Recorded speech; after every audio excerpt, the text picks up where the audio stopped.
Hey guys, what's going on? We're doing something a little different today on YouTube. We're going to do a reaction video.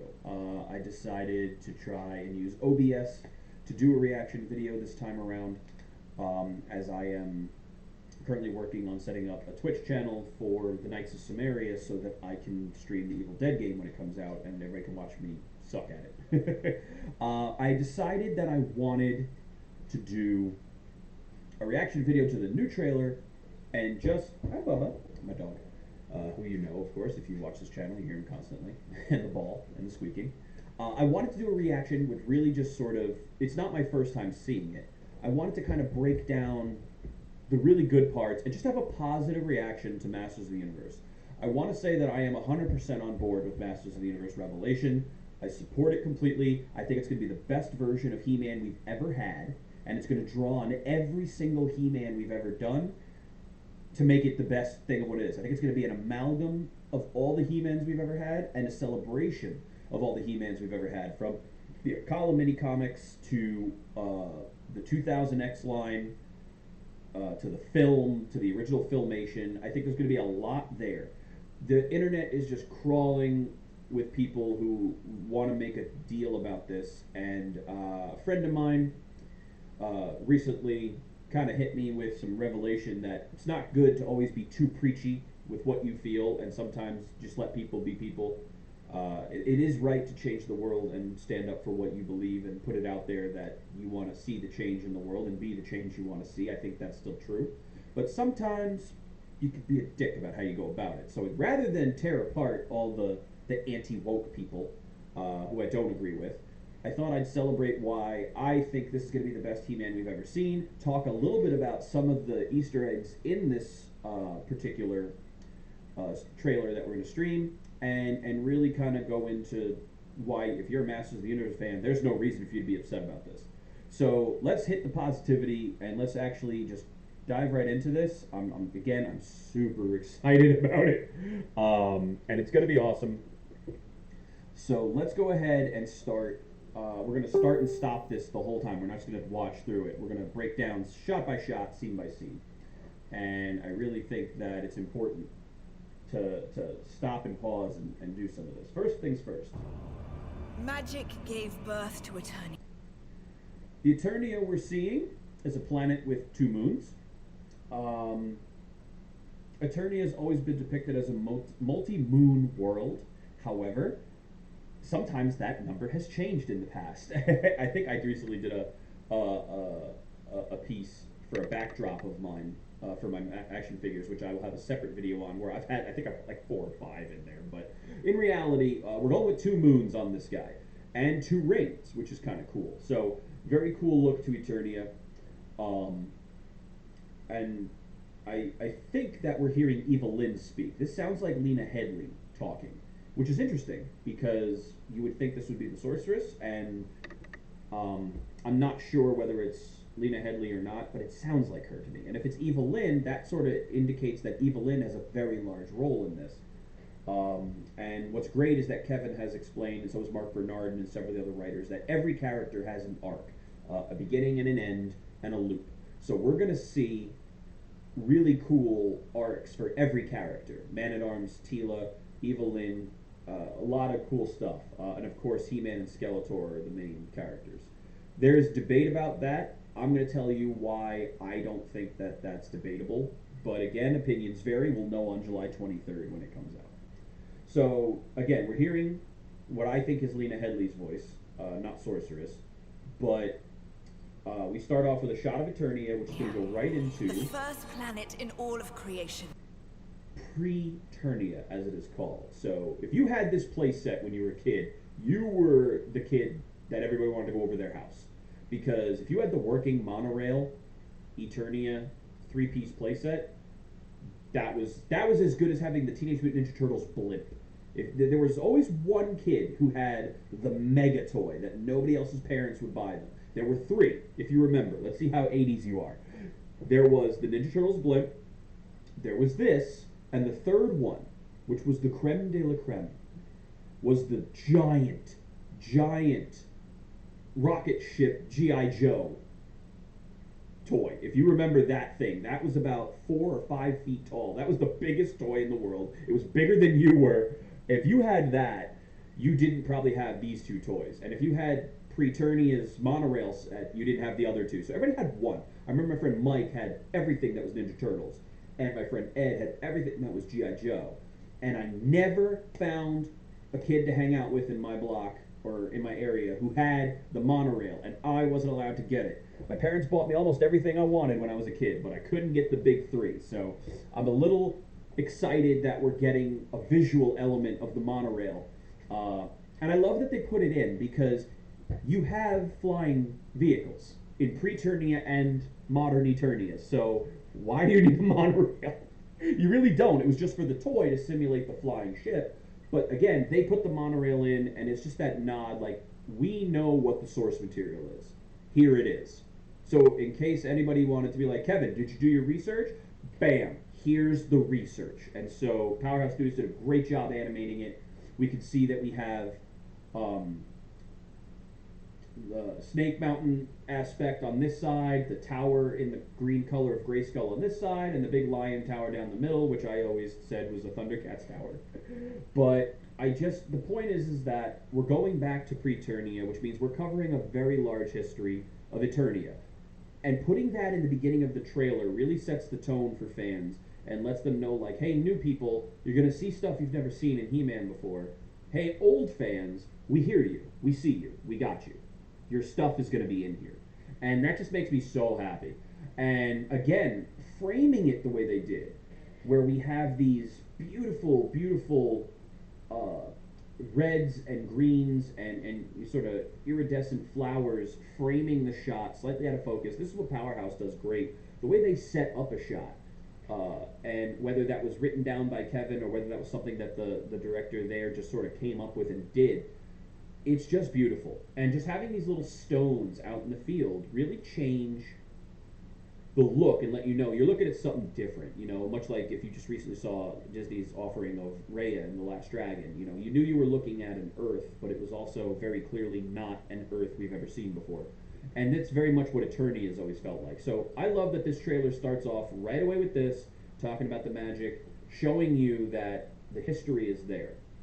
And we're going to talk about why this stuff is more significant further into the trailer. But now the magic is gone. And without magic, Eternia will rot and die. And as goes Eternia, so goes the entire universe. So let's see the movie. I built a life of truth. Away. Okay. So we've set the tone that magic is failing. We don't know why, but it probably has to do with the conquering of Greyskull by evil, probably by Skeletor. We have seen some leaked footage. So we know for a fact that Tila is kneeling, being named Man-at-Arms, the head general of the army, by King Randor, and Duncan is there, who is her father. But Tila is also the daughter of the sorceress, which nobody talks about. And so magic is part of her whether she wants to or not. And this whole thing where she finds out that Adam, her friend, love interest, whatever they decide to do with her, has been lying to her. Not only that, but her father was lying to her too. And she finds out he's He-Man. It's like, you son of a bitch. And she gets super pissed and is like, you know what? These secrets about magic led to the fall of Greyskull, the fall of our city and our way of life. I'm done with magic, I'm done with you, and I'm done with you, and I'm out. And so this sets up a great character arc for Tila, and she's drawn as a strong, powerful fighter, because that's what she is. You know, this is not Rapunzel locked in a tower waiting for He-Man to come save her. Tila has been Sandal Bergman in Conan. Like, I'm gonna go steal this gem. You wanna come with me, you big muscly dope? Like, this is the chick that inspired Conan, and this is the chick that you want fighting by your side. This is Xena Warrior Princess. This is someone who can lead an army. She's got the deltoids. She's got the build. She's very, very much a woman of action. And so this is Tila the way she needs to be portrayed. Some people are arguing that that's a retcon or a change of the character. I disagree. I think this is very in line with what 80s swords and sorcery women were when they were portrayed at their best, like Sandal Bergman in Conan.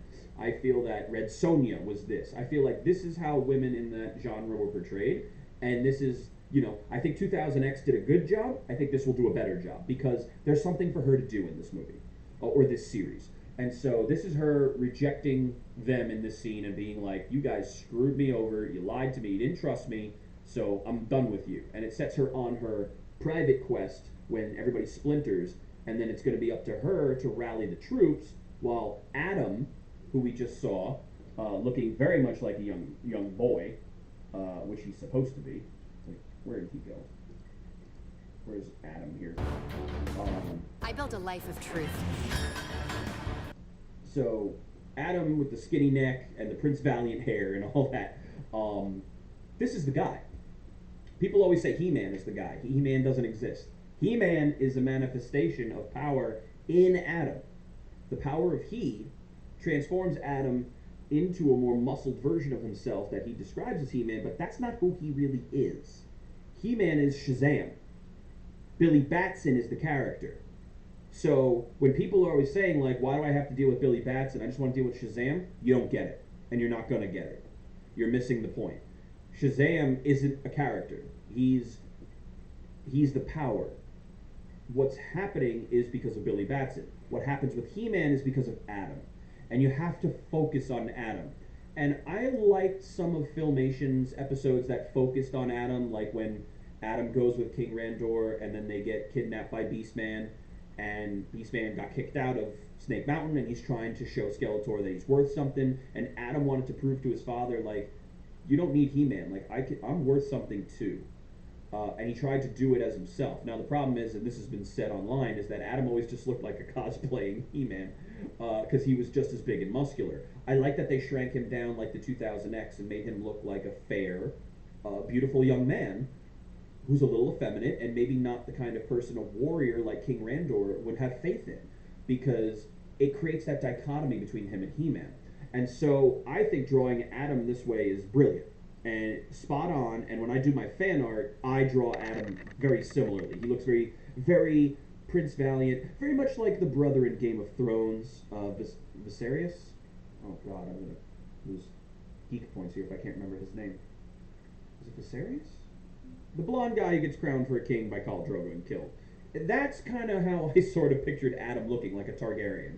And so I think with the slightly messy but Prince Valiant sweep being there, it's kind of very much what Adam should look like. I like the little collar they added, and with Tila, I like this addition. Right on her chest piece here, that little bit like Man-at-Arms has, her father Duncan. I think that's rocking. I really like that. So we see the setup here is that Tila's journey is going to be a disillusionment with the entire establishment and the franchise, and she's going to have to find her way back. How do you rebuild this kingdom and Greyskull and really the planet of Eternia? How do you rebuild Eternia when it's been fractured and you've lost faith in it yourself? How do you rise back to that? What you were given, how do you come back and earn? You know, and she did earn it, but she earned it a little bit in ignorance. And so now, with full knowledge of what she's done, she's going to have to earn that back. And as she regains faith, can she inspire others of the ragtag group to come with her and rebuild that faith? And so that's her journey. And I think the trailer's focusing on that journey because it's the least compromising story you can put in the trailer. As in, they're not going to reveal what He-Man's journey is, what Skeletor's journey is, why is Scareglow there, where's Skelegod, and as we'll see later, what's going on with the powers of Greyskull. We haven't seen much of anything with the Sorceress or any of that. And so I think you're getting a lot of Tila because they're very closely guarding the main plot, which is, of course, going to be what happens with Adam. So From magic. we progress Now forward. you want Tila me to walks away. save She's magic? done with this. Now we see these Mriswith, if you're Legend of the Seeker fan, or a Terry Goodkind fan. And this is Tila and her crew dressed up, going after the stragglers. They're basically like bounty hunters now. They're renegades. They're on their own. They're doing their own thing because they're done with the establishment. They're going to get justice their way. And this is them going after Stinkor. I love this because we've never seen Stinkor before, you know, back in the original Filmation. Yes, to And of course, save Jason Mewes is Eternia. Stinkor, but I think If it's really I cool don't to do see this, everybody dies. And it's very cool to see Stinkor represented the way you think he should look, and I'm excited to see Jason Mewes playing. But there is, again, a little bit of that loyalty, like, yeah, we're going to give you Stinkor. If you were a kid and you had Stinkor, you knew this problem. I never got Stinkor because my friend had it, and I never knew that this was the reason why, but I didn't really want a Stinkor. It was just a merman head with a, I think it was a Stratos body, or Stratos body, and then somebody's armor, and they painted him like a skunk, and then they put patchouli oil in the damn mold so that he would smell. Now, what they didn't tell you was that would make your entire toy box smell. If you were a kid like me, you had a toy box made of wood at the end of your bed, and you kept all your toys in it, that damn figure would make everything smell. Now, I didn't have a Stinkor, but my friend did, and all his toys smelled, and I never knew why all his toys were so smelly. And it was because of the Stinkor. So it's kind of interesting that he's got that sort of legend, even though he's a terrible character, in my opinion. It'll be interesting to see what they do with him. He-Man, in all his glory, muscular, fantastic, looks great. The sword been redesigned to be very practical, which is interesting. I'm not against it. When I first saw it, I was a little bit like, well, they changed it too much. But now that I've had the Skelegod figure and I've played with it, I'm like, okay, they made this sword actually like a practical sword, because in reality, you can't fight with He-Man's sword. It's a stupid sword. And in Filmation, remember, he never used it. They weren't allowed to use the sword, and then they completely overhauled it in 20X and made that thing look clunky and ridiculous, harping to the technology fact, which we'll get into more when we see Triclops. This is sort of a nod to, like, yes, we know what the original one looked like, but we also saw the 1987 film where it had to be a practical sword, and He-Man's going to use his sword in the show, so we kind of need to make it a practical blade. And so I'm down with the redesign. It works. I'm okay with it. I think the blade is actually, believe it or not, a little too long. It's very Dolph Lundgren-esque, which is not too bad, but I think it hurts the aesthetic of the sword a little bit. But overall, I see the shape. I'm here for the loyalty. I appreciate it. Now, we've seen He-Man fight Skeletor in 2 trailers, and this little garden scene is the only time we've seen He-Man and Skeletor. We're going to get one new piece of He-Man, of Skeletor in this trailer, but this is the only footage they've given us of He-Man. Why? Because they are guarding the storyline. We've already seen a toy where Savage He-Man is available for Revelations. We've seen that leak. So we know there's more going on with He-Man, but they're not showing it because they don't want to give it away. So I'm telling you guys, He-Man is the main character, and he's got his arc, but his arc is going to be like Return of the Jedi. He's going to go do his own thing by himself, and we have to follow Han and Leia doing their bit on their own. Arguably, Han and Leia are the main characters of Empire Strikes Back, but it's Luke's movie. You still care the most about what Luke's Jedi journey is. That is what Adam is going to be doing in this show. And the reason I know this in my heart is because Kevin Smith is a huge OG trilogy fan. So of course he's going to Empire Strikes Back this. That's what he loves to do. He's looking for an excuse to bring those classic motifs in. And you guard that. So what is He-Man's Jedi journey here? We're going to see, but they're not going to give it to us in trailers, man. They're going to show us the stuff they want us to see, which is the Han Leia stuff, which is Tila and her team stuff. But that's not the main focus of the show. You can argue they might be the main characters, but they're not the main focus. The main focus is still going to be He-Man, Adam, the power of he, and what that means for Greyskull and bringing back magic. New element about to come up here, which I'm super pumped about. Whatever became of Eternia? Okay, Triclops. Henry Rollins, my man. Met the man, hung with the man. Absolutely wonderful dude. So talented. Triclops starts a cult about the technology of pre-Eternia. It's like, all right, if magic is F, we're going to go back to technology. And he starts that cult. That's a great nod to so many stories in Greyskull and the whole Eternia universe, the MOTU universe. Triclops is a weird guy to do it, but at the same time, it makes sense because he's got that robot aspect to him. I'm going to love everything about that angle. So Triclops, Tila getting involved, her going after that cult, that's a great side piece for the story to keep the action moving while they go through the spiritual aspect of probably what Adam's journey is. So I'm pumped for Henry, man. He was so good in Korra in season 3. I'm there for it, man. I'm ready to rock and roll. Henry is a great voice talent. I love everything he does.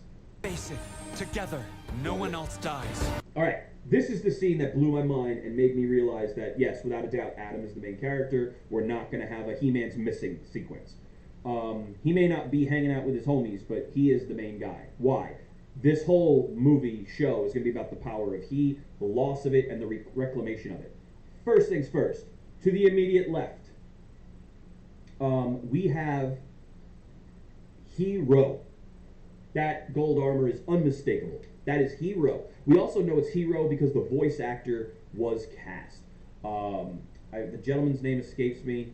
I don't have pop-up cheat sheets for these videos. I sort of just do it off my memory. It's Liam something or other, I think. But brilliant. He's a black actor. He's a great voice actor. I've seen him in a couple things. Really good voice. I'm really going to be a really good choice. So we know Hero is in this, has his own purpose, and his purpose is so much so that he's on the list of voice cast, when the person to Adam's left is not, who is King Greyskull. Some really interesting stuff right off the bat is that King Greyskull has the 2000X symbol on his chest. They preserved that. They didn't keep the cross or the H logo. They got rid of the Iron Cross, which I'm happy with. I don't really care about the Iron Cross. I didn't need it there. It didn't mean anything to me. Some people call it the Templar's Cross. It's been called a number of things over the years, but I don't really care if he has it or he doesn't. The very next He-Man figure after the OG He-Man figure that came out had that H, which was Battle Armor He-Man, and they've been trying to make that a thing since 1983. So I really don't sweat whether 85, 83, 85, somewhere in there. But since Jump Street, they've been trying to get rid of that as the main identifier for He-Man and go with that H logo. So I'm fine with it. But King Greyskull's getting the 2000X logo. So that's kind of cool. Nice little nod to 20 years ago. Like, hey, we see you. We watched that show, and we're going to work with that show. Now, the big difference, King Greyskull appears to be black or Native American-esque. He's not white. And that's great, because it implies that the power of He can be picked up by anybody, so he wouldn't have to be. He doesn't necessarily need, Adam doesn't need to be necessarily a direct descendant of him. It's more about your spirit and who you are and character, not your bloodline. So I'm cool with that. One thing that kind of, it just kind of made me laugh was so many people were complaining about, you know, they call He-Man, this version of it, the Karen and all that, and if you want to be miserable about it, that's cool. But if you ever thought that women don't have it worse than men in the world, nobody complained about King Greyskull being black or Native American or whatever they've made him. It could be Indian. I don't know what ethnicity they're going for with this. It could be something we've never seen. But nobody complained about the ethnicity swap of King Greyskull. They're only complaining that Tila might be too prominent. I mean, so if you ever kind of felt like women's struggles aren't a real thing, it's a real thing, and that's unfortunate. But like I said, I happen to enjoy a show that has a really dominant, strong fighting chick. Xena was one of my favorite shows growing up, so I love that stuff. I'll do that all day. But I love that we're getting a new King Greyskull, and I want this figure. I want them to release this King Greyskull. I really hope they do. Also in the background over here, this gentleman with the skull around him and the horns on his helmet, Vicor, which is kind of cool. At least, forgive me if I've mistaken that name in my memory, it's Vicor. But when they launched Masters of the Universe, because what happened was Mattel passed on Star Wars. They didn't want it, so Kenner picked it up, and they went, crap, we could have made money. Let's get into boys' toys, because this is going to be a thing now. That's what they called it back then. And so they said, well, let's get on Conan the Barbarian. That's movies coming out. We'll get on that. Yes. So they started working on Conan the Barbarian sculpts and figures. And then they're like, oh, it's an R-rated movie. We're not comfortable with that. So we need to come up with our own thing. Well, let's work with this. Let's put out our own line that isn't tied to any property, you know. We've got Barbie. That's not a show or anything. Let's do it for men. Or for boys. So there were 3 models that they pitched at Mattel. And one of them was essentially like a robot guy with a Boba Fett helmet. And Vicor was the one where they went, I like that one, let's go with that one. And he got transformed into He-Man at some point. That was the OG version of what that action figure line looked like. And that was a sculpt. That wasn't even a mold. They did the raw sculpt of that action figure and presented that. And see, so that's the first version of the power of He in somebody. Even though technically Hero is supposed to be the origin of it. Brought the scepter, had the power, and all that stuff. But so what we have here is 3 people in the background that are the lineage of the power of He. And here's Adam. So What that means is that we're going to see Adam go through a version of tutelage and knowledge about the history of the power of He, whether it's to reclaim it, whether it's to reforge it, whether it's to beat Skelegod. We have no idea because they're guarding it, but they gave us this slice right here just to let you know, hey guys, He-Man has a lot going on in this show. Like, you've got 3 different He-Men in the background in this shot. Why are there 3 different He-Men over thousands of years in one room at the same time? Are they spirits? Is he traveling through time? What's going on here? There's a lot going on with Adam's storyline. This right here is the scene that lets you know this dude, this is his show. This is going to be about He-Man and the power of He and the power and the secrets of Greyskull, not Tila. Tila may be the driving force in the real world of what's going on, but it's not her show. This is Adam's show. This scene right here shows it to you. So I'm super pumped for that either way, whether I'm right or wrong. I don't care. I'm here for it. But this is so encouraging because I love when they dive into the mythos of the power of He-Man. And I'm very, very excited for that. I love that 2000X episode with King Greyskull and all that. Wasn't totally happy with the sword actually not being magic. I like that they've changed that here. Hopefully they can retcon that and make that make sense for both series, that it is a magic sword and it was still not a magic sword at the same time. So hopefully that all works out. But yeah, I am ready for this. I am here for this. This scene is going to be probably my favorite scene. I'm loving what I'm looking at here, and I really hope King Greyskull. I don't know who's voice acting King Greyskull. He's not in the credits, which is interesting because they would spoil Hero, but they wouldn't spoil King Greyskull. So I'm very interested to see what that means. Maybe he won't talk. Maybe they just show you the line of different He-powered individuals over the years. Maybe we'll see a He-powered woman in that line. I don't know. I mean, that'd be kind of cool. I mean, we had She-Ra, so maybe she's kind of like in there in the mix. Maybe you just see the lineage. I don't know. Maybe it's like an Avatar Last Airbender thing where you see all the avatars who came before. And those avatars were women, Korra and all that. So I don't know. Maybe we'll see it. Maybe we won't. But I'm excited for the lore. So this scene makes me the most excited about Adam's story and that what they're guarding for it. And we're not going to know until we watch it. But the Sword of Power was destroyed. Not destroyed. Boom. The Sword of Power was split. We don't know why. But clearly, that is symbolic of something. Now, this scene is an interesting looking scene. Who's the chick on the left? Is that Sorceress? We see Evil Lyn on the right, and she's wearing her post-apocalypse outfit, but she's got her headgear back on. We saw Evil Lyn had a costume before the big fight and after the big fight, so we're not really sure where this is at. It looks like her staff has already been broken, so it's the short scepter version of it that she wields later on. But we see the swords in 2 halves in very different shapes. Now, if you're a fan of the mini-comics, which was pre-show, I think this is huge because the original concept was you cannot get into Castle Greyskull unless you find the 2 halves of the power sword, the Sword of He, and combine them to get into the front door. So they're bringing in the concept of the split sword, which has never made an appearance in an animated or film version of He-Man. It's only ever been in comic book and mini-comic form.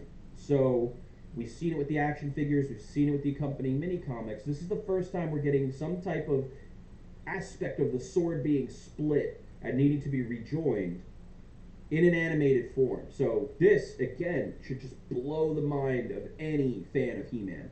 Now, is that the sword just being distorted? Because we do see a scene where He-Man holds him in 2 halves. It's that right there. Are they just going to go like, who was that show? Was that Thundar the Barbarian? Who was that show where the guy just had the sword that split in half? It was a cartoon. But are they going to just stay like that, or do they warp and have that cool look? Who knows? But clearly He-Man splits the sword deliberately to do something. Or could be the opposite. This could be He-Man taking the 2 halves and rejoining it, played in reverse. We don't know. Trailers sometimes do that for us. So it's not clear, but based on the fact that we're in the garden, this is part 1, I'm assuming this is legit and it's the split. And this screws everything up, but at the same time saves everybody. It's sort of like Doctor Strange giving away the Time Stone and letting Thanos win because he knows in the long run it's the only way to actually win the big picture. So you lose the game to win the series, so to speak. So very, very interesting to see He-Man not using his strength to dominate, but ultimately, in order to win, he has to sacrifice. Very, very good storytelling. Just in the trailer, loving it. Divided. Whether you serve Greyskull or... And that was Duncan with his man bun, which was cool. I like Duncan. I like that character. He was my favorite part of the movie, too. I think he was the best actor. He did a great job. Well, obviously Frank was the best actor. Let's call a spade a spade. But on the good guy's side, he was the best actor. And he's great. And we see Duncan, who's now sort of disgraced because he feels ashamed, I'm assuming, hiding that information from Tila. He feels like maybe it's his fault that everything went wrong and he should have been upfront with people. So he's sort of off on his own, doing his own thing, is like the Ronin, if you will. So Ronin Duncan. He's got his man bun, which is very modern, very, very, very cool looking. Just manliness. Just Duncan was always manliness to me. Looks great. So I'm anxious to see what his arc is and what his path to redemption is. Part of me feels that somebody's not going to make it in this show. I don't think Man-at-Arms is going to make it. I think Duncan is going to be a sacrifice. I think he's going to go. We hear Cringer talking in the background, of course. Great actor, you know. Excuse me, you have my stapler? I was told I could listen at a reasonable volume. I was told that, yes. It burned this whole place to the ground. I love that actor, and very interesting to cast him as Cringer, but such a great actor that, of course, he can pull humor and emotion out of that character. So I'm very looking forward to his performance. Kevin Smith has teased that in episode 2 or 3, he has this big monologue, which I'm really pumped for, which is, I think, what we're hearing him say right now. Or Snake Mountain. We all gotta work together. Beastman. So there's an interesting look. Now, again, people are worried that this is all about Tila, and this is not all about He-Man, but take a look at what we're looking at here. We've got Beastman, which is cool. Young lady, I don't remember her name, the actress, or the character's name, but I'm not sure what her situation is, but she's part of this ragtag group, and I don't remember if that's Harley's voice or it's another person, but we have Adam. And we've got, you know, Tila with her new modern haircut, very Raya the Last Dragon, Raya and the Last Dragon haircut.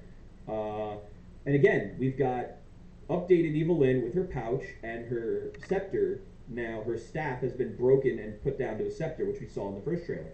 So Adam's there, even when Tila's on her solo quest. So we see these two pair up even now. And so it's not even like you have to wait long for Adam to rejoin with everybody. He's there. So even when Tila's in this phase with that group, there's Adam, you know, literally in the center of the screen. So, I mean, come on. Tila's maybe in front, Adam's in the middle. There now. Technology. Or else Eternia dies. Pretty here. What were we ever fighting for? Being a hero This swallows you sequence whole. here to me is clearly like a green sequence. Well, that's a risk I'm willing to take. This is the only other time that we've seen so far Orko. We got our robot guy. His name escapes me. Forgive me. I didn't have his figure. It's Robar? I don't know. Anyway, he's there. He's cool. But we see the sleeveless Orko. This is his later on costume. So this is post that garden fight. Post Fall of Greyskull, I'm assuming. And of course, front and center here, we've got Gars, it looks like. I'm assuming these are Gars. Maybe not. Maybe these are mermen's people. I don't know. But we're going to see Skeletor on this boat. And this is the only time they've shown Skeletor outside of that initial sequence. The Man-at-Arms. There's again, great animation. That was a cool thing there. In 2000X, they redesigned the character of Whiplash. And made him a big, bulky tail. I gotta believe that's Whiplash. And this appears to be Snake Mountain. So he appears to be guarding Snake Mountain, and if you notice, Tila's in her OG. So this is pre-Fall of Eternia. So I'm assuming this is just going to be a quick cameo. I'm pretty sure it's Whiplash, but it looks great. I mean, they're just throwing characters at us. And so this little spin that they just did there is OG Tila, right? So this is when she trusts He-Man, trusts Adam, doesn't know that they're the same person yet. We're going to see that mirrored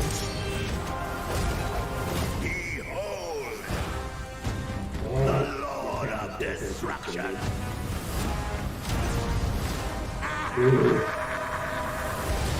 Can't handle it. Too good. Skeletor. This right here. So we saw He-Man spinning Tila, which we're knowing is going to be the first fight, and then she's going to fall out of favor with them, and there's going to be this big split. But then we see, you know, I don't even know what you call her, future Tila, you know, estranged Tila, Ronin Tila, whatever. She's now doing the same whip with Adam, so we're going to see Adam without the power of He, trying to be able to contribute and fight as himself and have worth as himself and regain that power, which obviously we know Skeletor gets because he becomes Skelegod. We saw the figure. Everybody has it at this point. So obviously if Skeletor has the power, He-Man can't have the power. So what does Adam do? Well, that's the journey. We get to find out what Adam does.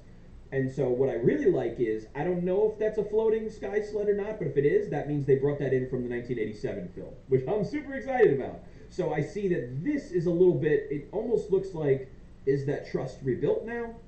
Is this a sign that it's getting there? Is it reluctant on her part? She's still pissed at him?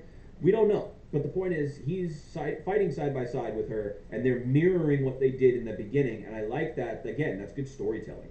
Now let's back this up a little bit. Back to here where they're doing this sequence, which is that whip. So we see this is what she's doing now. She's got a staff and a sword.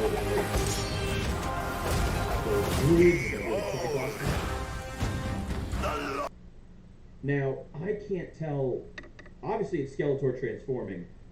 I can't tell what the under costume is, what he's transforming from. Who would he appear to be first? So this is interesting. I want to know really bad. Lord of destruction.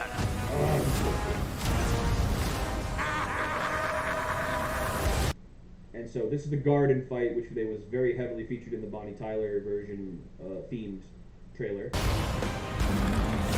I have no idea what the hell that was, but I'm there for it. And this is new Orko and new Evelyn trying to do what they can do. They see more of this merman fight. He-Man, there's ice, there's boats, so I'm not really sure what we're seeing with that. And that's Skeletor on the boat. Now, is this in a palace somewhere, and these are crystal structures in the back? Is this on the boat?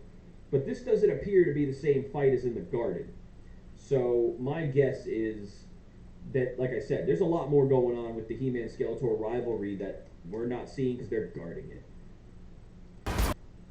Then we see Orko doing some heavy magic stuff here. We're not sure what's going on, but you can see by the band in the back, this is post-Fall of Greyskull. Scareglow! A character I never gave a crap about, but is a very popular figure. And, of course, Candyman is his voice, Tony. And is he Skeletor? Does Skeletor become Scareglow? Like, what mythos are they going to follow to make Scareglow a thing here? Because we know we've got Skelegod. But we don't necessarily know how Scareglow factors into this story. So again, Skeletor's journey being extremely guarded, and where he comes from, extremely guarded. Will we see the Faceless One? Is that going to be a thing? You know, Evelyn's lineage, is that going to be explored? Because that's where Skeletor got his Havoc staff from. Do we go back and touch on any of that? I have no idea which direction they're going to go. Skeletor got his staff from the Faceless One.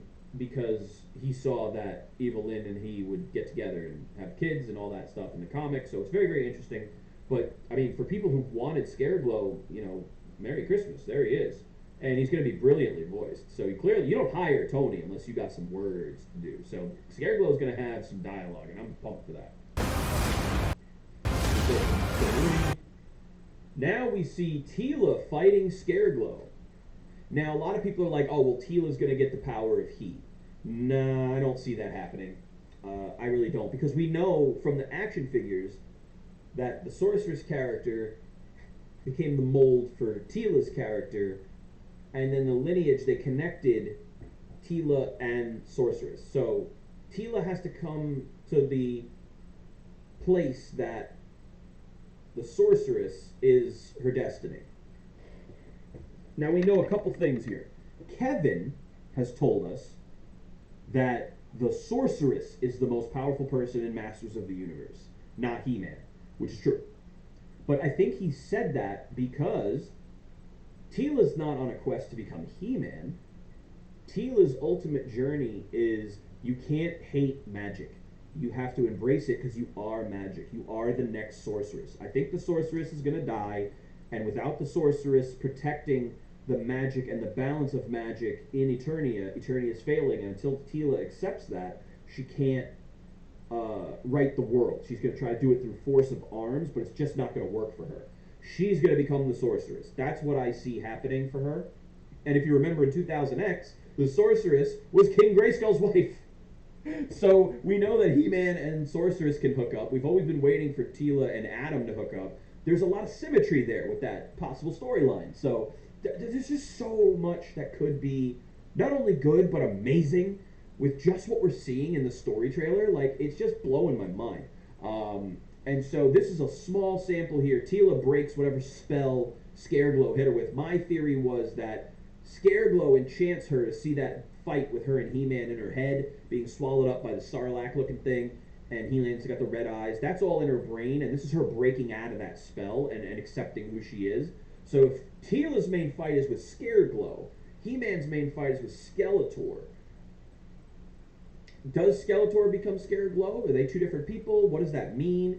Does Scareglow become Skelegod, and then He-Man's got to step in and make that happen, but that means that Skelegod has the sword? It's very, very interesting. But this whole sequence really, I think, kind of embodies that Tila's struggle here is with magic and the sorceress aspect of her lineage, and not the power of heat. Mossman, who is voiced by Oppenheimer, the original voice of Skeletor. Very pumped to see that. That appeared to be in the garden that we saw the big fight in. So, this big garden, what is this? What is that right there? So there's a little pyramid with a blue glowy bit there. This is the place where He-Man and Skeletor fight.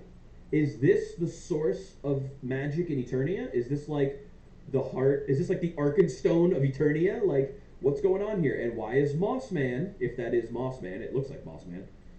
If not, it's just a weird tree entity. But going for the power, is Skeletor trying to get it? Because if you look really closely down here, right against the wall, there's the Havoc staff, there's a little bit of yellow, there's the purple. That's Skeletor getting slammed against the wall. So if that's not Mossman, is that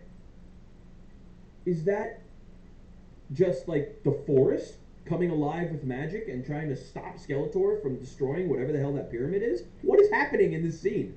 I don't know, but Mossman is, it's been said, it is voiced by Alan Oppenheimer, the original Skeletor, so wouldn't it be a great symmetry if Mossman and new Skeletor had a scene together where they talk? I'm hoping this is it, but I could be wrong. Tell me if I'm wrong down below. I'm not the biggest scholar of Masters of the Universe, not as hardcore as most of you guys out there, but I do follow it pretty heavily.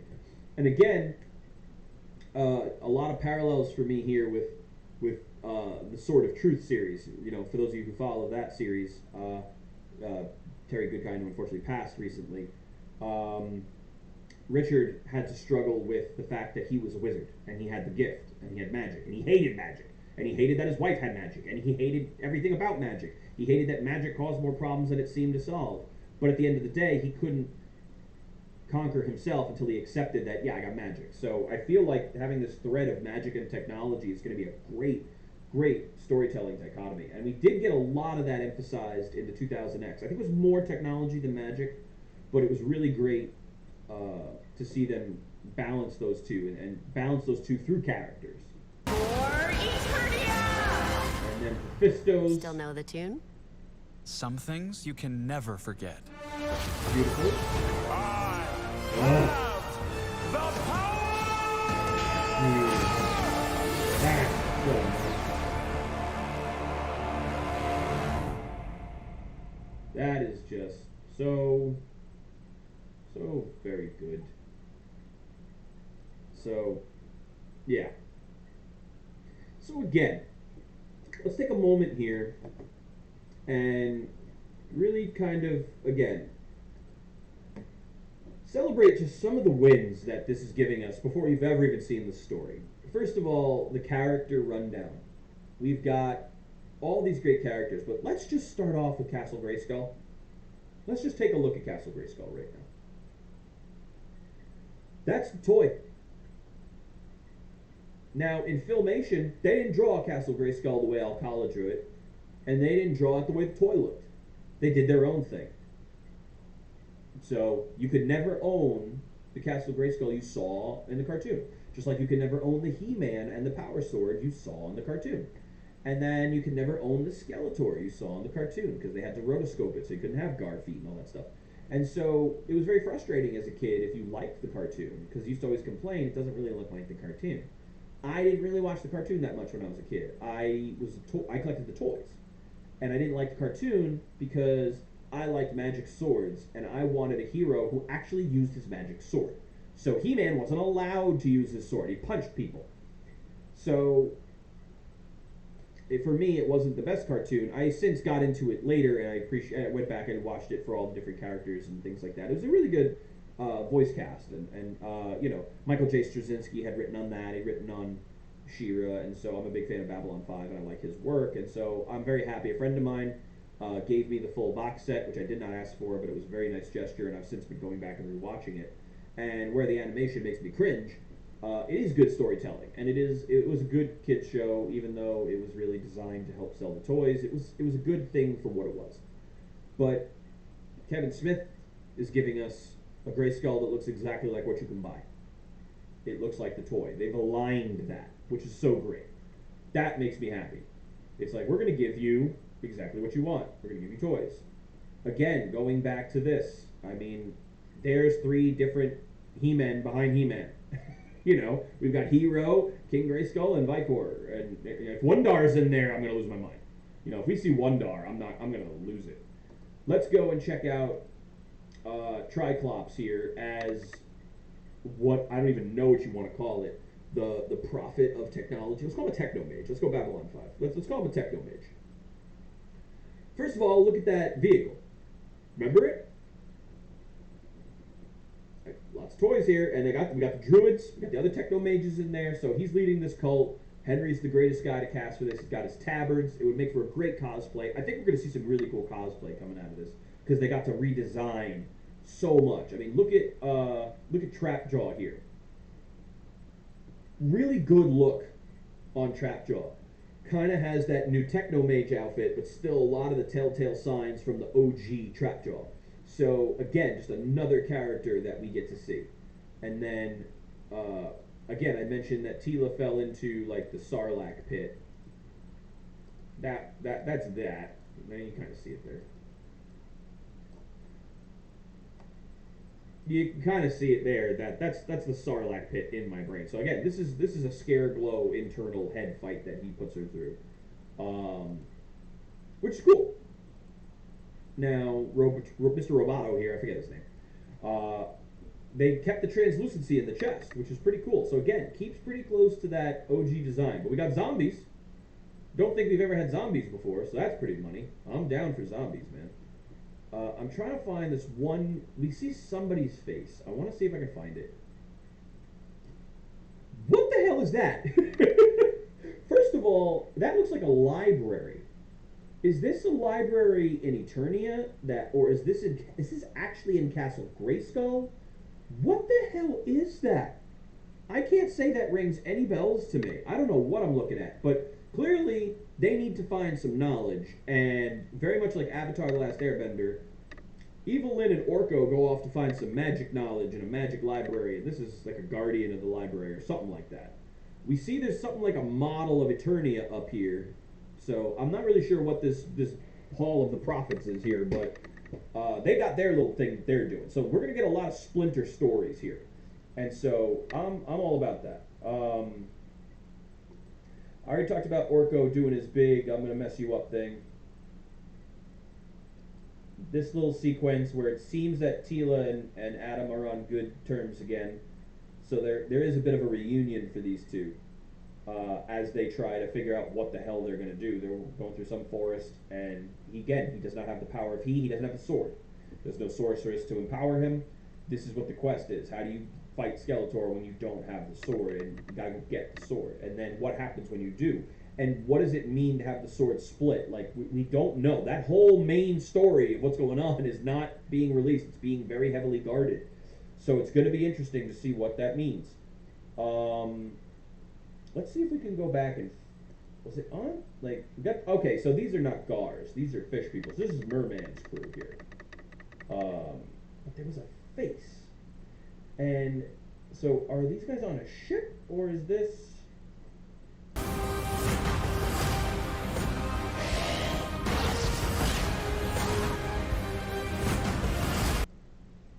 So was that... Yeah, I think that... Is that Whiplash? That's Whiplash, right? Yeah, I think that's Whiplash. So chalk another character up. Also notice that they put this nice hue around them in the early era, which is sort of like this idealized version of like that Filmation era where they're smiling while they're fighting and it's good and it's jolly. That jovial high is going to come down real low when we get dark. And that's what you got to do. You can't have the story be here. You've got to have peaks and valleys to create drama. And so having them start off, you saw He-Man smiling in the first trailer when they're fighting. It's, yeah, we're fighting, we're kicking butt. Same old, it's Monday. And then, oh crap, everything is screwed. Well, because you were here, now this is way down here. You're like, oh man. If you Snyder that and just, it's depressing the whole movie, you don't really get as much of a feel for it, in my opinion. So I like that methodology of writing where you get that the highs and the lows. This matters. You need this happy high moment because we're about to come down here, and that drop is really going to be felt. I dig that, and that's very much the way Mark Bernardin likes to tell stories, and that's the way Kevin Smith likes to tell stories. Not so much in his own movies, like with Jay and Silent Bob and stuff like that. A little bit that way. But if you've read some of his stuff with Daredevil and some of his other runs in comics and stuff, he tells stories that way, and I like that. So I'm very excited to see the trailers that are still going to come. I think we get one more, and then the show comes out. And then we're also going to get the commentary that Kevin's going to be providing, which I'm very excited about, because they're going to get to talk about why they made the choices that they made and justify those choices to the audience. So I couldn't be happier with this. So really, as far as Masters of the Universe goes, Revelations is like tailor-made for me, man. This is exactly what I want. This is exactly what I want to see. If that's not your bag, all right, that's cool. I got you. You know what? You don't have to like it. I'm sad that some people are miserable about it before it's even started and they're trying to kill it before it happens, because that's how things die. They'll be like, well, if we hate it, and this is where I really had trouble with the Snyderverse thing actually working. It taught fans that if you hate hard enough on something and you act entitled enough, as opposed to loving something enough, because it wasn't support of Zack Snyder as much as it was a critique on what they got. I don't like this dinner, I want steak. Give me steak. I deserve steak. I'm entitled to steak. It felt more like it came from a place of negativity than positivity, that whole release the Snyder Cut movement. And a lot of people came from a place of love, but not a lot of people that I saw and I knew. Most of that stuff came from a place of hate. And it taught people that if you can hate hard enough, you'll get what you want in life, and that is not true. And what happens is what happened with Solo. Everybody boycotted Solo, and we lost so much of what Star Wars was developing. Only through love, and through the love of Favreau and Filoni, did we get Boba Fett to come back, and get Kenobi to come back, and get all these things to come back the way they were supposed to, back when Solo was the thing. Everybody would have just went out and supported Solo. We would have got this stuff sooner. Maybe it wouldn't have been as good. Maybe it would have been better. I don't know. But the point is, it almost killed Star Wars. And fortunately, Disney has the money to just not throw in the towel. And they ended up with a low-budget Western that ended up really panning out. And so that worked. But negativity is not the way to go on that, man. If you want to support a brand, and you want a brand to give you content, even if you don't like the direction it's going, support it. Watch it. I watched the She-Ra show on Netflix, man. I liked a lot of it. I didn't like some of it. But you know what? I supported it, and it got enough views that Netflix wanted to grow more. They picked up a He-Man show. It's going to be 3D. Is it going to suck? I don't know. Is it going to be way too kiddie? I don't know. I'm still going to watch it. It's He-Man. Why not? It's part of my nostalgia. It's part of my childhood, man. So I'm gonna watch that, and hopefully it'll be good. Hopefully it won't be mind-numbing, but I'm still down. Somebody's gonna voice Skeletor and do Skeletor. I'm checking that out. This is a great studio. I mean, Castlevania. Come on. They also did, what was that? Blood of Zeus that just came out on Netflix. That was freaking gorgeous. So Powerhouse. I'll watch anything they draw because it looks great. It's a brand that I'm all about. It's a showrunner that I support. I'm a Kevin Smith fan. I support him. I watch his podcasts. I love his stuff. I own Secret Stash merchandise. I'm a Kevin Smith guy. Like the guy a lot. Don't really care for the hate on him, but I guess I get it. But I dig it. So I'm going to watch that. And he hired a bunch of actors and writers that I really like. So I'm there for that. Henry Rollins, I'm down for. We've got Lena Headey, I'm down for. Sarah Michelle Gellar, I'm down for. And we've got, what's his name? Tony Todd is in it. I'm there for that, you know. But I mean, come on. Cockknocker is going to voice Skeletor. Like, what do you want, man? The real Joker is going to do the voice of Skeletor. I mean, I don't think I've been this excited for a Skeletor ever. And Frank Langella is the gold standard for me. You can't beat Frank Langella's Skeletor. But getting Luke Skywalker to do Skeletor is a pretty close attempt. So will he be able to do it? I'm anxious to see it. I'm a big fan of Mark's voice work. So I'm hoping that he's that way. I'm hoping he gets a little bit of the humor, which Frank did not have. And he gets a little bit of that gravitas that Frank did have, you know. There was this great line in Masters of the Universe, the movie, where Frank has He-Man, and he's got him, and he gets into him, and he goes, "Tell me about the loneliness of good, He-Man. Is it equal to the loneliness of evil?" And he's just like grinding into him, really trying to let him know, like, I win. You know, it's not enough that I kill you. You need to see that I won. You need to kneel before me. I want him kneeling at my feet. And then it builds up and explodes when he's Skelegod. You know, he needed He-Man to justify him. He couldn't do it himself. He needed his greatest enemy, the embodiment of everything I should be. Tall, good-looking, strong, muscular. I'm none of those things. I need you to tell me I'm as good as I think I am, because that's the only way I'm really going to believe it. I need that external justification. That was the big character flaw of Skeletor. If he would have just killed him, he would have won. But he couldn't do that. He had to break him, and he couldn't do it, and that was the character flaw that cost Skeletor everything in Masters of the Universe, the movie. That was the thing that I don't think they've really nailed since. I didn't think 2000X of Skeletor had that in the same way, and I feel that what Kevin said is that when the guy at Mattel, Teddy, who brought him in, he said, you need to treat it like Shakespeare. The thing that always got me was, as a kid, I thought Skeletor could kill He-Man any day. I needed to feel the stakes are real. So treat this like Shakespeare. Bring respect to it. When I was watching Goddard talk about Masters of the Universe, the film, he said, it was really a simple conversation with Frank. His kid liked the show, so he did it for that. But I said, just bring honesty to the role. Bring respect to the character. Treat this like a Shakespearean character. And so this concept of we want Masters of the Universe to be treated like a property that's Shakespearean hasn't been done yet. But maybe it will. Thank you for watching this. I appreciate it, and hopefully you enjoyed it.